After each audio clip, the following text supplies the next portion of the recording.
नमस्कार, मैं अशोक कुमार पांडे और स्वागत है आपका टीसीएच पर। तो राज्यों के चुनाव हो गए, चुनाव के नतीजे आ गए और नतीजे अब आप लोगों को पता है। बंगाल में जिस तरह से ममता बनर्जी की हार हुई है, सबसे ज्यादा चर्चा इसी बात की है कि आखिर ममता बनर्जी कैसे हार गई। अगर बंगाल चुनाव पर मेरा आखिरी वीडियो आप लोगों ने देखा होगा तो मैंने ये इशारा किया था कि ममता बनर्जी के लिए इस बार बचाना आसान नहीं होगा।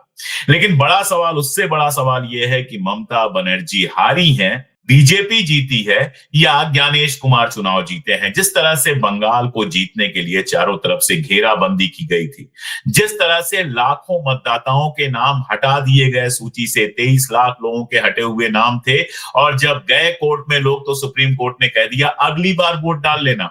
यानी 5 साल तक एक सरकार चलेगी जिसमें वो 23 लाख लोग वोट नहीं डाल सके जिनको डालना चाहिए था, जिनकी डालने की योग्यता होनी चाहिए थी। एसआईआर के नाम पर बिहार में पहले ये तमाशा हुआ और अब हमने बंगाल में देखा। इसके अलावा जिस तरह से पैरामिलिट्री फोर्सेस चारों तरफ लगाई गई, बाकी सारी चीजें हुई, वो सब आप जानते हैं। बंगाल चुनाव एक ऐसा चुनाव बन गया था जिसको भारतीय जनता पार्टी प्लस आल जितनी संस्थाएं हैं सबने मिलकर लड़ा था। आईपैक के जो वहां के डायरेक्टर थे, जो बंगाल में चुनाव देख रहे थे टीएमसी का, उनके ऊपर केस किया गया। चलते चुनाव के बीच में सारी तरह की चीजें हुई, उनके घर पुलिस पहुंच गई, ईडी पहुंच गई, और उसके बाद चुनाव जब खत्म हो गया तो लोअर कोर्ट में जब वो गए जमानत के लिए तो ईडी ने चुनौती भी नहीं दी, केस खत्म हो गया। बहुत सीधा सा मामला है कि पूरी कोशिश इसलिए की गई कि वो टीएमसी का साथ न दे पाए। तो एक तरफ तो पूरी की पूरी फील्डिंग जिस तरह से की थी बीजेपी ने, जिस तरह से वहां पर सारी केंद्रीय संस्थाओं को लगा दिया, जबरदस्त पैसा फूंका, ये सब तो था ही। लेकिन इसके साथ एक सवाल यह भी था कि ममता बनर्जी जिस तरह से लंबे समय से शासन कर रही थी, क्या कुछ लोग नाराज थे? ये सवाल भी बड़ा सवाल है। देखिए, ममता बनर्जी लेकर आई थी भारतीय जनता पार्टी को पश्चिम बंगाल में। जब पश्चिम बंगाल में ममता बनर्जी ने अटल बिहारी वाजपेयी के समय भारतीय जनता पार्टी के साथ समझौता किया, एनडीए के हिस्सा बनी, तो पश्चिम बंगाल में कोई जमीन नहीं थी भारतीय जनता पार्टी की। बीजेपी का कोई नाम लेने वाला नहीं था। जिस समय समझौता किया था ममता बनर्जी ने भारतीय जनता पार्टी के साथ, एनडीए में शामिल हुई, मिनिस्टर बनी। ये सब कहानियां आप लोग जानते हैं, लेकिन अक्सर ऐसी कहानियां हम भूल जाते हैं। हम ये भूल जाते हैं कि ममता बनर्जी ने पूरी कोशिश की कि लेफ्ट को और कांग्रेस को पूरी तरह से खत्म कर दिया जाए, पूरी तरह से खत्म कर दिया जाए, और विपक्ष में आ जाए भारतीय जनता पार्टी, ताकि जो चुनाव हो वो हिंदू मुसलमान पर हो, मुसलमानों का एकजुट वोट पूरा का पूरा तृणमूल कांग्रेस को मिले, और हिंदुओं के वोट का एक हिस्सा तो तृणमूल कांग्रेस को मिलना ही मिलना है, और इस तरह से तृणमूल कांग्रेस लगातार चुनाव जीतती रहे।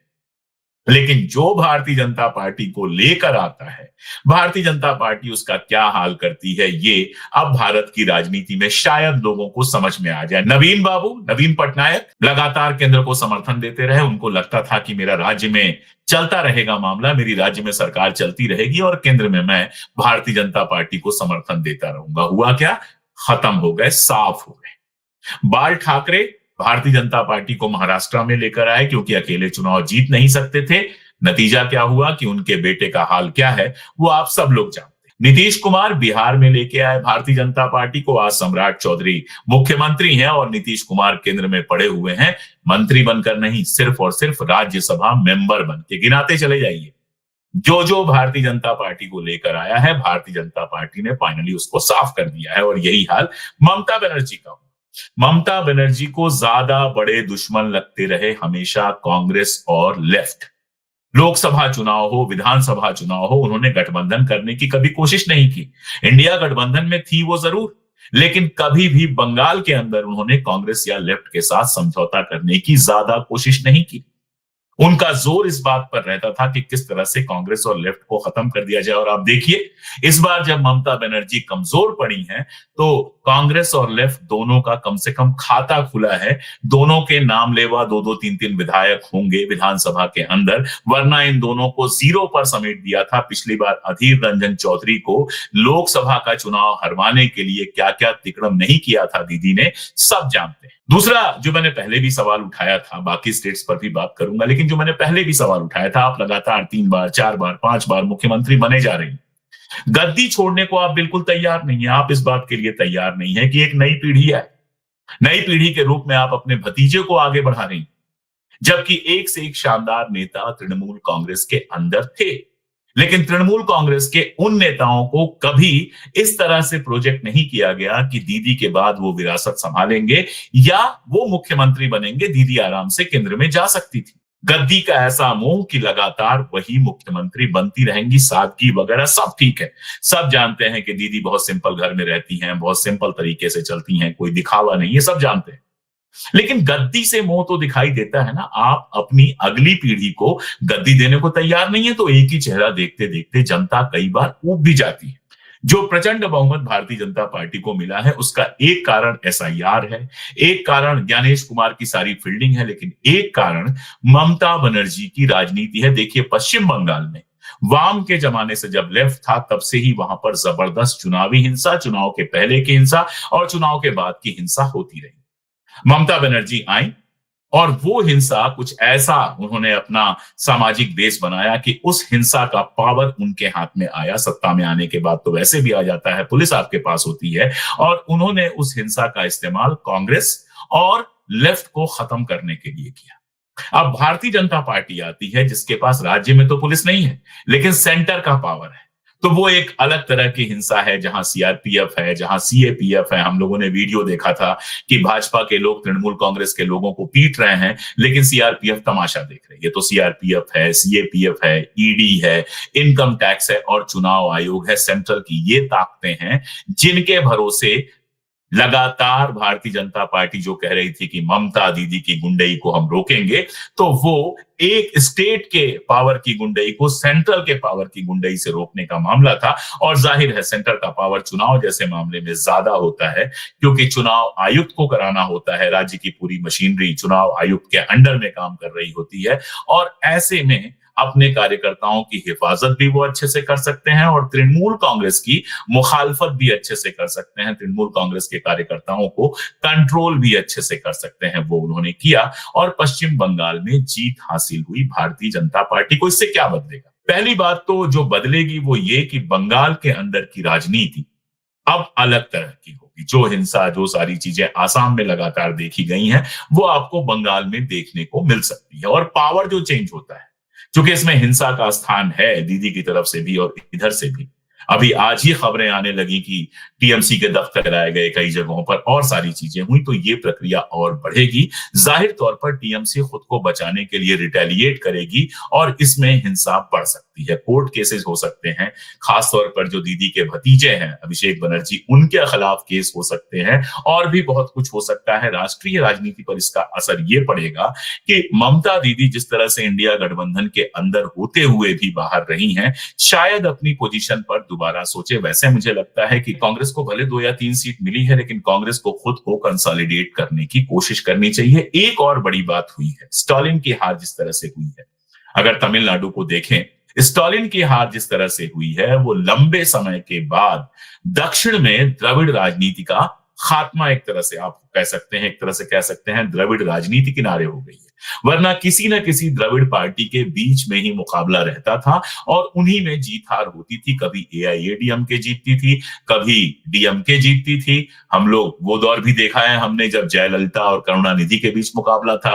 करुणानिधि साहब की डेथ हो गई, उनकी जगह पर उनके बेटे आ गए। जयललिता के बाद एआईएडीएमके कमजोर हुई थी, उसने भारतीय जनता पार्टी के साथ समझौता किया और इस बार ठीक ठाक प्रदर्शन किया है। बहुत समय तक तो नंबर 2 पे रही, लेकिन टीवीके का जो प्रदर्शन था, जो विजय का प्रदर्शन था, सिनेमा के स्टार थे, वो तो कमाल का था और लगभग आप देख रहे हैं कि पूर्ण बहुमत तक पहुंच गए। वहां भी आपको ये बात देखनी पड़ेगी, केवल ये कहने से काम नहीं चलेगा कि सिने स्टार्स वहां पर बड़े होते हैं वगैरह वगैरह। कई सिनेमा स्टार्स पहले भी आ चुके हैं। आपको देखना ये पड़ेगा कि वहां भी जनता की द्रविड़ राजनीति से नाराजगी दिख रही है और वहां कांग्रेस की एक बड़ी गलती भी आपको दिखाई दी। स्टालिन बिल्कुल ठीक है, वो राहुल गांधी के साथ बड़ी बराबरी के फोटो खिंचाते हैं, सब कुछ खिंचाते हैं, लेकिन कांग्रेस की दिक्कत यह है कि जहां जहां उनका समझौता रीजनल पार्टी से है, वो रीजनल पार्टीज बिल्कुल नहीं चाहती कि कांग्रेस के पास कोई ताकत आए। वो चाहती है कांग्रेस बहुत छोटी बनकर, बहुत कमजोर बनकर बैसाखियों पर हमारे सहारे रहे, हमेशा लगातार। सारी पार्टियों को आप उठाकर देख लीजिए। आप देखिए बिहार के अंदर आरजेडी कभी नहीं चाहती कि कांग्रेस मजबूत हो। अखिलेश जी काफी हद तक खुले हैं, लेकिन उसके बावजूद अखिलेश जी के बारे में मैं नहीं जानता, लेकिन समाजवादी पार्टी भी इस बात को बहुत नहीं पसंद करती है कि कांग्रेस को ताकत मिले। दरअसल सारे क्षेत्रीय दल जो बड़े हुए हैं किसी न किसी तरह से कांग्रेस के वोट बैंक पर कब्जा करके बने हैं, तो सबको यह डर रहता है कि कांग्रेस अगर मजबूत हो गई तो कहीं ऐसा ना हो कि हमारा वोट बैंक चला जाए। इसका फायदा भारतीय जनता पार्टी को मिलता है। जहां तक तमिलनाडु का सवाल है, स्टालिन ने बहुत कम सीटें दी, 26-28 सीटें दी कांग्रेस को। कहा यह जा रहा है कि टीवी के जो विजय की पार्टी है जो इस बार जीती है, वो कांग्रेस को ज्यादा सीटें देने के लिए तैयार थी, 70 से ज्यादा सीटें देने को तैयार थी और लोकसभा में 50-50 के फॉर्मूले पर चुनाव लड़ने को तैयार थी, यानी आधी सीटों पर आप लड़िए और आधी सीटों पर हम लड़ेंगे। और साथ में सरकार अगर बनती है तो सरकार में साझेदार बनाने यानी कि मिनिस्ट्री वगैरह भी देने के लिए तैयार थी, जबकि स्टालिन इनमें से किसी चीज के लिए तैयार नहीं। बताया यह जा रहा है कि राहुल गांधी चाहते थे कि टीवीके के साथ समझौता हो। राहुल गांधी का मानना था कि स्टालिन जो कुछ कांग्रेस को दे रहे हैं वो अपमानजनक है, वो हमारे लिए नुकसानदायक है। राहुल गांधी इस बात को कह रहे थे उस जमाने में जब ये बातचीत चल रही थी, लेकिन खड़गे साहब और सीनियर लीडर्स ने मिलकर डीएमके के साथ जाना चुना, जिसका नुकसान आज कांग्रेस को हुआ है। सोचिए टीवीके के साथ होती वो और दोनों मिलाकर पूर्ण बहुमत में आ जाते तो आज तमिलनाडु में इसको कांग्रेस की जीत कहा जाता, लेकिन डीएमके के साथ गए और हारी हुई पार्टी के साथ शामिल हो गए। हालांकि टीवीके को जितनी सीटें मिली हैं, 5 या 6 सीटों की उनको जरूरत है सरकार बनाने के लिए, पूर्ण बहुमत से इतना पीछे हैं और कांग्रेस उसमें सपोर्ट कर सकती है, लेफ्ट सपोर्ट कर सकती है। कांग्रेस यहां पर अपना स्टैंड चेंज कर सकती है, स्टालिन की जगह पर टीवीके के साथ दोबारा गठबंधन में जा सकती है और लोकसभा में डीएमके की जगह पर टीवीके के साथ चुनाव लड़ सकती है। ये कांग्रेस के पास अभी भी ऑप्शन है, लेकिन एक अपॉर्चुनिटी तो इन्होंने खो दी। अगर पहले ही टीवीके के साथ समझौता किए होते तो तमिलनाडु में भी केरल की तरह जीते हुए कहलाते। केरलम का मामला मजेदार है, लगातार सरकारें वहां पलटती रही हैं, वहां की जनता होशियार है, रोटी पलटती रहती है। एक बार कांग्रेस को लाती है, एक बार लेफ्ट को ले आती है। पिछली बार 2 बार लेफ्ट को ले आई थी, इसलिए इस बार मान के चला जा रहा था कि यूडीएफ जीतेगी और वही हुआ। यूडीएफ यानी कांग्रेस प्लस आप कह सकते हैं, अच्छी खासी सीटों से जीती है और अब ये बहस है कि वहां मुख्यमंत्री कौन बनेगा। शशि थरूर को लेकर बात हुई तो शशि थरूर ने कह दिया मैं मुख्यमंत्री पद का उम्मीदवार नहीं हूं। शशि थरूर की प्रॉब्लम यह है कि ना तो केरल के अंदर विधायकों का उनको बहुत समर्थन है और ना ही सेंट्रल जो कमांड है, जो चाहे वो खड़गे साहब हो चाहे राहुल गांधी हो, वो थरूर साहब पर इतना ज्यादा भरोसा करते हैं। कुछ ज्यादा ही इंडिपेंडेंट वो अपना लेते रहते हैं स्टैंड, खासतौर पर इंटरनेशनल पॉलिसीज पर, जिसको लेकर कांग्रेस के अंदर नाखुशी लगातार रहती है। इसलिए थरूर साहब मुख्यमंत्री नहीं बनेंगे, ये तो पक्का है। अब किसी स्थानीय नेता को भेजा जाएगा या फिर केसी वेणुगोपाल जो राहुल गांधी के सबसे करीबी माने जाते हैं उनको वहां पर मुख्यमंत्री बनाकर भेजा जाएगा। सिर्फ ये देखने का मामला है केरल। अब अगर इस पूरे चुनाव को आप देखें, आसाम की बात भी कर लीजिए आप। आसाम में कांग्रेस को पिछली बार से भी कम सीटें मिली है, 31 सीटें पिछली बार थी, उससे भी काफी कम सीटें इस बार मिली हैं और बीजेपी 100 के करीब पहुंच गई है, 100 को क्रॉस कर गई है। देखिए जिस तरह का शासन हिमंता बिस्वा शर्मा ने चलाया है और जिस तरह से इस चुनाव में रेवड़ी और डंडे का कॉम्बिनेशन इस्तेमाल किया है, वो बड़ा एक फैक्टर बना है उनकी जीत का, इसमें कोई दो राय नहीं है। नौजवानों को पैसा दिया है, महिलाओं को पैसा दिया है, एसआईआर कराया है, साथ में डीलिमिटेशन में सीटें इस तरह से कर दी थी कि कांग्रेस के लिए दिक्कत वाली हो जाए। लेकिन जोरहाट में गौरव गोगोई का 20-22 हजार वोटों से हार जाना अपने आप में बड़ी शर्मिंदगी। आप उनको चीफ मिनिस्टर कैंडिडेट के रूप में पेश कर रहे थे, लोकसभा चुनाव वो जीत चुके हैं, उसके बावजूद वो अपने विधानसभा क्षेत्र में हार जाते हैं चुनाव। ये कांग्रेस के लिए एक बड़ा तमाचा है।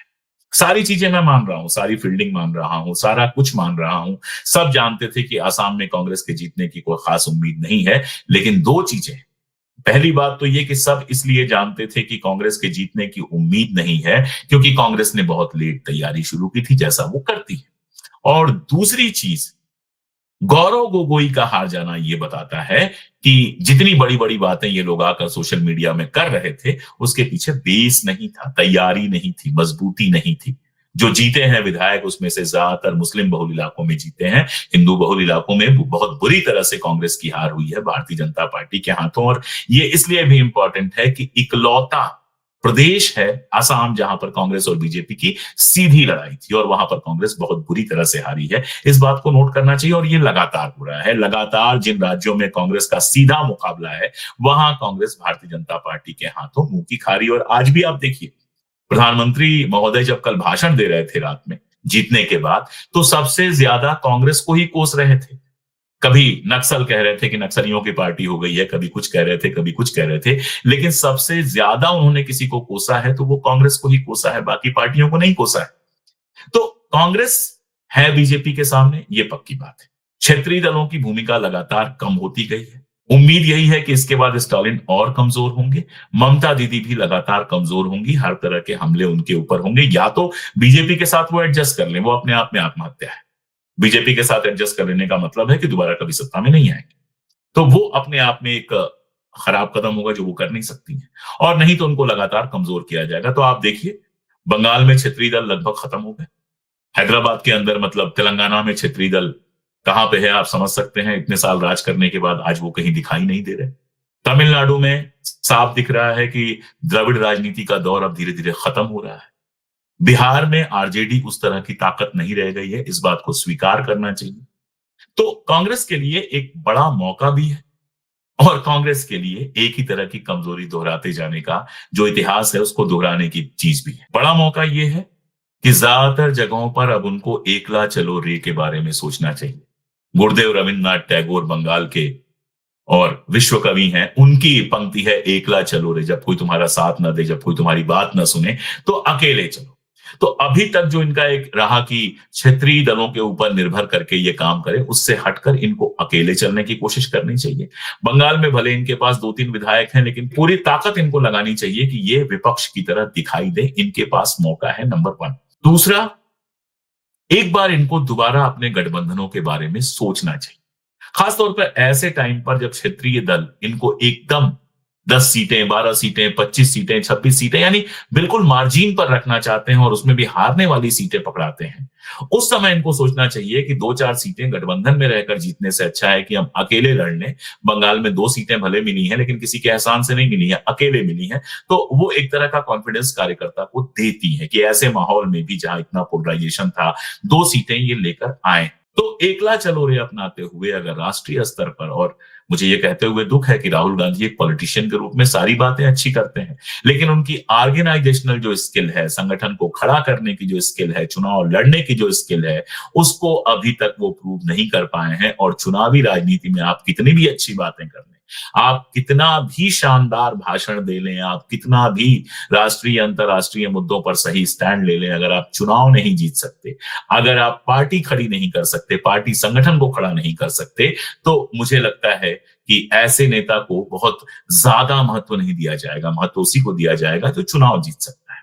तो कांग्रेस को सबसे पहला काम तो यह करना चाहिए कि अध्यक्ष महोदय को अब रिटायर करना चाहिए। उनकी उम्र भी काफी है, उनको रिटायर करना चाहिए। उनकी जगह पर ज्यादा एक्टिव किसी अध्यक्ष को लाना चाहिए। मेरा तो मानना है कि राहुल गांधी को खुद अध्यक्ष बनना चाहिए, डिसीजंस लेना चाहिए, संगठन खड़ा करना चाहिए और पूरे देश में भारतीय जनता पार्टी के मुकाबले की तैयारी शुरू करना चाहिए।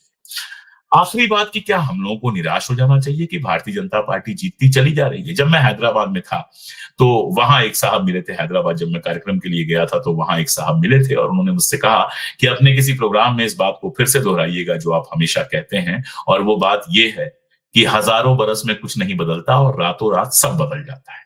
ये एक रशियन कहावत है। लेकिन रातों रात बदलता तब है जब हजारों साल संघर्ष होता है, हजारों साल की तैयारी होती है। हमारे जैसे लोगों का बहुत सीधा मामला है कि चुनाव में हमें हिस्सा नहीं लेना है या फिर चुनाव से हमें कोई फायदा नुकसान नहीं होना है, लेकिन हमारा मामला आइडियोलॉजी का है। भारतीय जनता पार्टी की आइडियोलॉजी को मैं बहुत साफ तौर पर भारतीय संविधान के अनुरूप नहीं पाता हूं, इसलिए उसके साथ हमारा कोई समझौता नहीं हो सकता। तो हम उस संघर्ष में शामिल थे और हम उस संघर्ष में लगातार शामिल रहेंगे जो देश के अंदर एक सेकुलर अल्टरनेटिव बनाने का है।